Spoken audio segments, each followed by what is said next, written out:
গ্রীষ্ম মানেই তো প্রকৃতির উপহার উপভোগ করা, আর নিজের গাছের ফল হলে তো কোনো কথা নেই, আনন্দ আরও বহুগুণ বেড়ে যায়। আসসালামু আলাইকুম, welcome to my another blog. গাছে অনেক সুন্দর একটা পাকা আম পাকছে, তো এটা এখন পারলাম, পাড়ে এখন খাবো।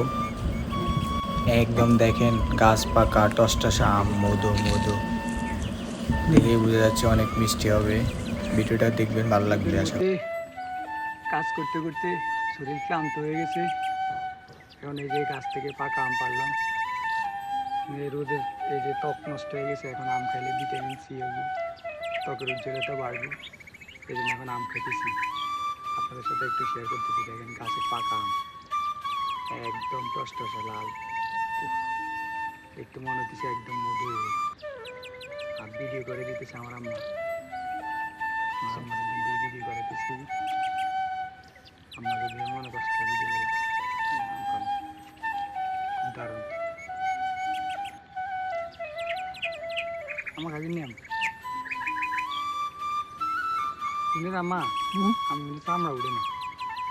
সকাল দিন তো উগলে দিছো মাসাল্লাহ। এই যে কোন গাছের আম? কি হইলো ওই বাসমুর তলে আম।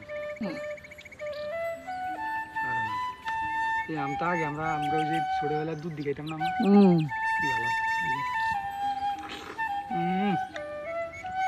গো। মাসাল্লাহ তো মাশাআল্লাহ কুয়াতুল্লাহ। আমার দাদা দাদি লাগা গেছে আম গাছগুলো। আল্লাহ দাদা দাদিরে বেচতে নসিব করুক। দাদা দাদির উচুল্লে আমরা খাইতেছি, খুব স্বাদের আম। আল্লাহ মাশাআল্লাহ করে আমাদের বাড়িতে অনেক ভালো ভালো আম আছে। খাসের দিন দেখে যায়। খুব দারুণ মা, শুননি?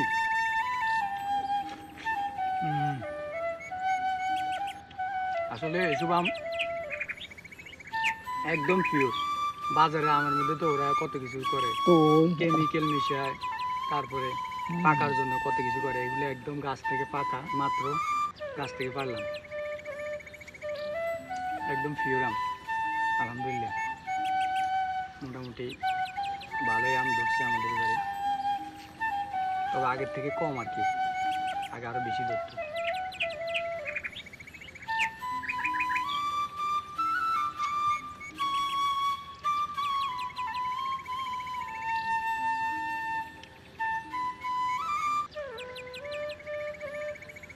গাছ পাকা আম খাইতে ভালো হয়।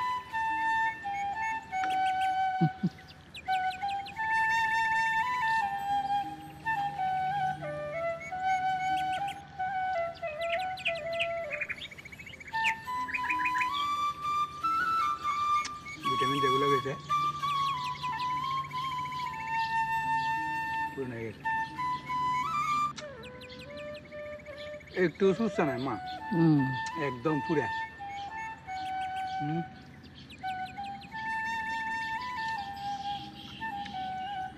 আমার আমগুলোর নাম কি জানেননি? না দাদা দাদিটা কি খেতে হয় আমার না? কই কিছু শুনি না। কিনারের কোনো না ওখানে যে সে বয়েলার আম, পদ্মার আম, ব্রহ্মপুরের আম, হিন্দুরি আম,